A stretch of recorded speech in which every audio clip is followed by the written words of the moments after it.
How's it going, everybody? It's Krusty Old Crow back again doing a tactical perspective toy review on a G.I. Joe classified figure from this most recent wave that I received today. All right, a little late to the game, but here nonetheless, I did receive 3 of the 4 of this wave of G.I. Joe classified. I'm a little annoyed at which one's missing, but I got today Zandar, the Saw Vipers, and Dial Tone. So 146, 147, and 149. Disrespectively, I'm missing, I guess, 148, which would be Leatherneck. And I'm wondering if somehow a punk with toys has been hoarding those up because of the similarities between those things. I wish I had a Joe that looked like me.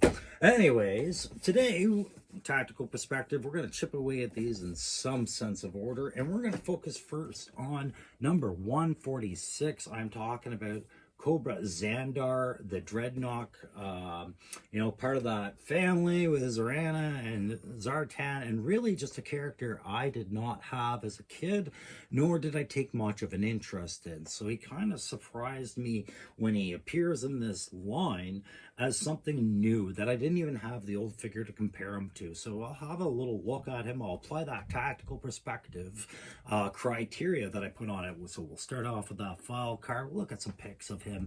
We'll talk a little bit about what the file card tells us about him.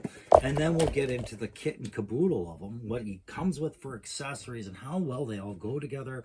And then I'll do my head-to-toe inspection, and I'll give him that play grade, that tactical grade, does he make sense? And a je ne sais quoi grade, which is French-Canadian for, of course. I do not know what it is that's got Zandar buzzing in everybody's heads right now, but he's living there rent-free with quite a few of them as probably one of the better figures in this wave, so I'm going to have a look. So let's go over to the review table. Remember, if you like these kind of reviews, guys, looking for those likes, share, subscribes. I do have a contest coming up for giveaways, as far as not a contest, some giveaways where you can get some G.I. Joe comics off me and possibly even a once a man Cobra Commander. Stay tuned for more of that. But we are trying to reach 1,000 this year, and so these giveaways were late for thanking you for 500. And the next giveaways will be at 1,000 after that. But I really appreciate it. Thanks very much. Remember, like, share, subscribe, and let's get on with the review of Zandar. Gonna have to start off with the box, which doesn't have any Dreadnok logos in it. It tells me I don't know a damn thing about Zandar, and I thought for sure he was a Dreadnok. Would have made perfect sense, but if it's not on the box, is it even real? But you do have the Cobra logos all over this faux carbon fiber frontage of the box that we're very used to, made by Hasbro, recommended 4 and up. 4 and up are the ones that are aware of the choking hazard warning. You got this beautiful side box art of Zandar, staring you down, both blades in hand, crouching towards you. He is number 146 in the line. There you go. And then on the back, we've got the art where they want to draw your eyes. He's in that familiar bike setting that we've seen with Dreadnok, Ripper, and Buzzer there on the back. There's a sign on there. We're going to have to get a zoom in on that afterwards that I have not looked like. It looks like it's been digitally added to the photo. You can see Road Pig's shield there, Zorana or somebody's saw blade gun there. The bike that we've seen in others is in the background. I'm really hoping it means that we do have some Dreadnought bikes in the way again. But they want to draw your attention to, of course, the skull brassards on his shoulder flashes there, and the tattoos on his wrist. But very cool looking character. Of course, we've got those primary combat functions, which mean absolutely nothing. He's still called Cobra Zandar at the bottom there, and all the legally gobbledygook. And then we get to this damn QR code, which, of course, if you look at the pictures on the side here, I show you it has absolutely nothing to do with the product or the lore. It's a wasted space. I don't know what this asterisk on the bottom here is supposed to tell us, but it's not telling us anything useful, so screw it. And then, of course, the bottom and the top. Look at that. We got the box out of the way. And as is the way on the tactical perspective, we're going to do that file card review back of the day. That is the holy Bible of your Joe collections, as I see it. So we're going to read this one. Thanks again to 3D Joes and yojo.com for the images that I steal and share with you guys here. So anyways, Codename Zandar, Zartan's brother. Zandar is a master of camouflage and covert movement. In other words, he's good at hiding and sneaking up on people. Needless to say, he doesn't sneak up on people to do them any good. Zandar is an expert with silent weapons and is capable of remaining motionless for long periods of time.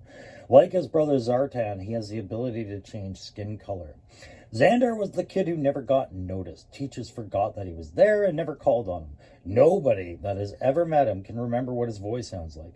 His anonymity was no accident. He worked at it all through his formative years, and after he grew up, he got even better at it. So what we're describing here is a guy who not only is hard to detect as a kid, it's by design. He wanted to be the kind of guy that everybody forgot, very forgettable guy. That doesn't match up at all with what we see of him in his presentation. This guy screams, "Look at me, don't look at me," right? It's like just your modern emotional bag of a cheer of, "I don't want to be noticed, I just want to be an individual." And then they dress in this extreme way that draws your eyes. And I laugh at the idea of him sneaking up on me. The only way this guy's sneaking up on anyone is if it's at a fabric store or a rave, not the woods. And definitely not in a modern urban environment. But I digress. This is the fun of Joe, right? And they did do some modernization to maybe make that a more palatable idea about him. But that is your file card and just my opinions on it. Let's move on to this buck. As I've learned I gotta do with most 6-inch figures, not just Hasbro's, but anybody company, I run mine under the hairdryer as soon as I get them out of the box, just so I can get the better feel for what that articulation is supposed to bring to the table in the joints, whether they're pinned or pinless, elbows and knees, double jointed, single jointed, hinged, ball joints. It serves the figure well. As we can see here with Zandar, you've got yourself a pretty fair figure here on its articulation points. There's the hip, what is it? The swivel hip drop is there, but it's stiff enough. When you bend, you can hear that ratcheting. Right, and that I like that ratcheting sound in the knee. It definitely, you can hear there's positional clicks. It's good, workable.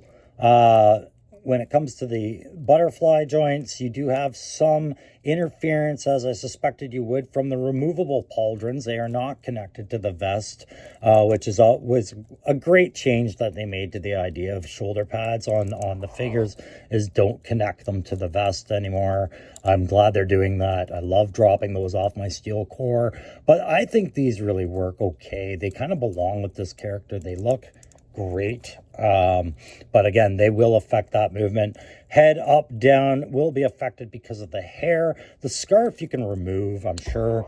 Just pop that off, knock your stand, and that gives us a look at some more of the tattooing that's going on. I'll put the scarf back before I'm done for the day, but you could tell that if you wanted to, you could slip that vest off as well. Probably a little bit of heat, work it off if you wanted to, and you're used to pulling the arms off and putting them back on. You could do that, but you can see that there is paint underneath that vest, and we've got, when he's bare-chested, a tattoo theme throughout. So articulation wise, everything's fine, it's normal. That vest doesn't really hinder any of that motion because it is a short tack vest. It doesn't go down and cover the abdomen area. You'll see they're really working these vest concepts to try and get more out of the figure. I noticed as they were showing the retro version of the new Televiper, that they've opened that vest up as well to try and work that middle hinge issue. Right off the bat, something that I did see with others on their reviews, I think pointed it out, is there's this little flap for the pistol holster. We've seen it with Copperhead before. Already I'm noticing mine's kind of hard to clamp back in, so we're going to clamp it back in, even though I am going to slip the pistol in it later. But that's I heated that up. It's good and squishy, but these mushrooms, the mushroom systems for detents here, they could be a pain in the ass. I'm actually just going to wait and do it once I get once I get the pistol in. But I am already very impressed with just the overall design of this figure. So we'll end up putting the scarf back. But one thing, uh, we'll get into the head to toe right off the bat. So looking at that face, you've got a lot of paint apps going on here, right? You've got his fire red hair. You've got silver earrings in either ear. Right there. You've got the deep blue waft of gray kind of headband on him here. And then he's got really nice eye stamped features, and then the red camo. He's got the cleft chin, and then it's like he's wearing lipstick or some sort of lip liner. But you're looking at the modern metrosexual male kind of look, rock star. It's all rock star with Dreadnoks, right? So he's very much the 80s rock star feel that I'm sure he had back in the day. If we were look back at his character, I'm sure that's the vibe they were going with, right? Like Dreadnoks follows Skid Row and Bon Jovi everywhere. I don't know. Moving down, I've talked about the boneless wings. No, pinless elbows, right? Pinless elbows and knees. Good flex in those. Of course, like I said, I do run things into the hairdryer first to make sure that they go that, but he's got glove on one hand, not on the other. He's got like that Falconeers kind of wrist gauntlet there, which I thought was an interesting choice. If it's meant for his archery kind of vibe or what, I have no idea. And then we've got a tattoo of the Dreadnok skull. I believe that, yeah, Dreadnok tattoo right there on his wrist. So why they didn't incorporate anything Dreadnok onto the box besides the back, I'll never know. By the way, that little sign on the back that I was focusing on, it's a Cold Slither tour poster for 2025. Oh, okay. So now he's got these more paint apps, like I said, that are showing up. You saw them on the shoulders as well. He's got gold deco on the Dreadnok belt buckle with some extra brown leather. And then on the hips, he's got his chains, which should be connected to his wallet. He's got his back sheath there for his blade. And then some nice, humble, almost denim-like pants, cargo pants, rider's pants, whatever. They're good and humble. We'll see these a few different characters, I'm sure, in the years to come. I've probably already seen them. I'm not one to just point out where I see reuse all the time, but this character is going to be full of potential reuse as we go, especially that bear buck. That bare-chested buck, I should say. He's got a sheath on the leg. That's not for a gun. That's for his other blade. And then some really nice stylized boots with the gold accents on the tip of the boot. He's got that spiked roadhouse kind of toe. Yeah, just overall, he's looking a little dangerous. He's definitely looking dancy and trendy, but he's looking dangerous at the same time. He's lending merit to the file card description better than I was expecting. It feels like he stole a cop's vest. That's what it is. You know what I mean? It feels like he ditched all his old 80s kit, beat up a cop, and took his vest. That's how I feel about it. So head to toe wise, you got yourself a great buck. We'll just move him around to the back here, show that off. Like I said, I've taken that scarf off because it doesn't hinder the up-down movement of the head. It's the hair that does that. But we'll throw that back on and let's lay this character out the way he's supposed to be. So with the head to toe covered, we'll have a look at some of that kit that he's coming with. He comes with a standard assortment of kit. I mean, this is a regular priced over-the-shelf figure with your usual Joe assortment, which usually consists of a close combat weapon or two, a long-range weapon, a backpack, and maybe some sort of tech feature. In this case, they kind of doubled down on some of the weapons and some of the deco accessories like a scarf and whatnot, but you do get this almost German-like World War II era bayonet type, but it looks modernized with the K-bar tactical handle and nubs on it on the hilt there. It does look like kind of an interesting blade. I can't really get it into focus there, so you'll see I have pictures up off on the side there of these things as we go, as my camera doesn't necessarily like to focus on everything. It's got that. We'll just slide that right into his back sheath as so demonstrated here. And then we'll move into the next piece of kit that I want to talk about, which is his simple pistol. Nothing fancy going on here. I'm sure we've seen that in a few different ways in the line, although I'm not ready to tell you which characters, but it's got all those mounting rails on top. a depth inset slide. I'm not sure the operation of this pistol, but that, of course, will go into the pesky chest rig, which keeps popping open saying, "Feed me Seymour." So in you go, and maybe that'll help me close that mushroom a little bit easier. There we are. And we'll just count the days that stays. Okay, so what next do we have? Well, I see the balance there. We've got this little hand tomahawk, type of axe feature. I don't know what they call these things, but it's cool. It's cool. Right on. A couple of different colors on there. You got your flat black and your silver. Flat black, I really like them for close combat weaponry, but I don't like silver for guys who are saying that they're not noticed and they're stealthy and they're sneaky, because you don't want anything with shine, right?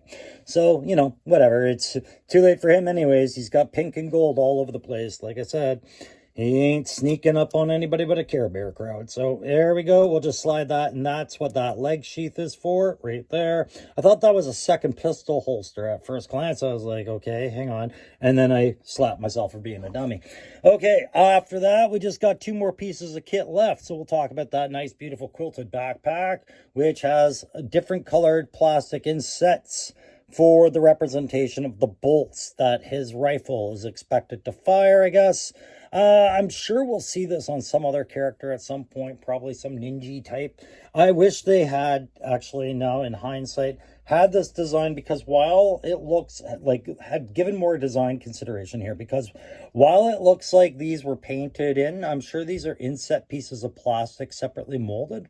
And I bet you if Hasbro had put a couple of sword hilts on there, or whatnot, this would have been better for a Storm Shadow if this were red, and you could have mounted his swords on there. But just, I wish we had seen this for Storm Shadow. For some reason, I don't like the backpack that he had come with. But anyways, that'll just line up with that ripped off police vest hole just so great, right? And go into that torso, no problems. You'll have to shimmy it in there.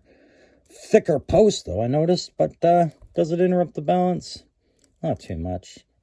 Typical backpack stuff going on there. Nice looking backpack. One color, no paint, besides those bolt hilts, which I think are separate plastic, like I said. Overall, nice looking, but you can see it's pushing out, right? And it's because I didn't line up that hole properly. But man, I don't like it when I got to work those pegs. There, now it's gapped out. And then, of course, we've got his last accessory that I've been neglecting, which is his spear gun with an amazing sight, right? Because the effective range of this spear is going to be, what, 1 to 2 kilometers? I have no idea sometimes why the Dreadnok weapons are the way they are. It looks like it's got a underslung cable dispenser so he can grapple, right? But this guy's sneaking around with gear for close quarters combat, but he's really enabled strangely, which I think is the point of the Dreadnoks, right? To go about it their way, not necessarily the conventionally proper way or anything like that. Ooh, that's a tight hand though. Whoa, there we go. We got that. All right, let's get his hand on there. And we'll just pretend like he's showing off that rifle and not questioning its logic like I am. Okay, there we go. So, guys, that is it for Zandar. He's got those, that's his features there. I'm not going to rip the vest off to show the paint, because I'm pretty sure, we can all imagine what it would look like. But we know it's there. And I think there's other images elsewhere of other people have done it. It's a nice figure. It really is. It's worth the money spent at a regular price figure. I'm glad they didn't make this any sort of exclusive or hurdles to get through. There wasn't a whole lot of kit punch to do that, but the use of the deco, the paint, and everything on this was great. I don't see a lot of sloppy paint here. I see some nice paint, really. Nothing I would consider sloppy on this one. It's a well turned out figure. I do like the pink scarf, regardless of whether I think pink is tactically sound for a stealthy guy. It's interesting. This is a guy that you could justify slapping a sniper rifle with as some extra kit burn, but they didn't. They gave him the blades, and they gave him the simplest of weapons there, and that's about it. Let the rest of the character tell a story. But I think the buck is the highest feature of this, in that it's a really good buck. The kit, don't mind it. Jesus, I didn't want to like this figure, boys. I really didn't. There was something about Zandar that just really turned me off. It's why I didn't have him as a kid. I really thought he was an over-the-top kind of jump the shark kind of character. But this classified modernization take on him, you know, it's something there. He's not my favorite character. I'm not going to, you know, overhype him. But he's solid. I will say he is a solid turnout for Hasbro in this wave. So let's give him a attack grade right away. As far as whether he accomplished everything we heard on his file card as far as being stealthy, no, I really don't see it. This guy tactically is a nightmare, which is, again, great because I think that's the point of the Dreadnoks, to be a nightmare. But there's not a whole lot of sense in what he has. He's stealthy. He has no silencer for his pistol. He's stealthy. He's got shine to his blades. He's stealthy. He's got a really advanced sight system on a spear and rope kind of gun. It's just, and then the pink and the extreme makeup just screams, look at me, along with the silver earrings and the gold. So no, I'm going to burn this guy on the tactics. I'm going to give him an absolute 1. You know, he is dressed up to fight, just not do it silently and unnoticed at all. On the play grade, though, I'm going to give him a firm 4. Yeah, I think that you get enough here with this character between the weapon options, you know, some removable pieces that you can kind of swap out the looks, where he falls in with people in the line already, like his sister here, you know, drunk again, I guess. You know, it's fun. It's a fun character to add to a fun core of Dreadnoks, for sure. So definitely a hard 4. I'd even say, you know what? As far as play factor goes, yeah, the 4 is about as strong as I'm going to go. And then we're going to get into that je ne sais quoi about him. What is it about him that I do like or don't like, or fundamentals, and give that a grade. And I'm just going to leave him at a 3. There are things they did to modernize Zandar that required some thought that they've put into this, but there were things that they did that required an artist touch, right? Like finessing details that were going to remain, like using pink and red and orange and just the messy colors that this guy was coming with from the 80s. They made it work. They've incorporated them well.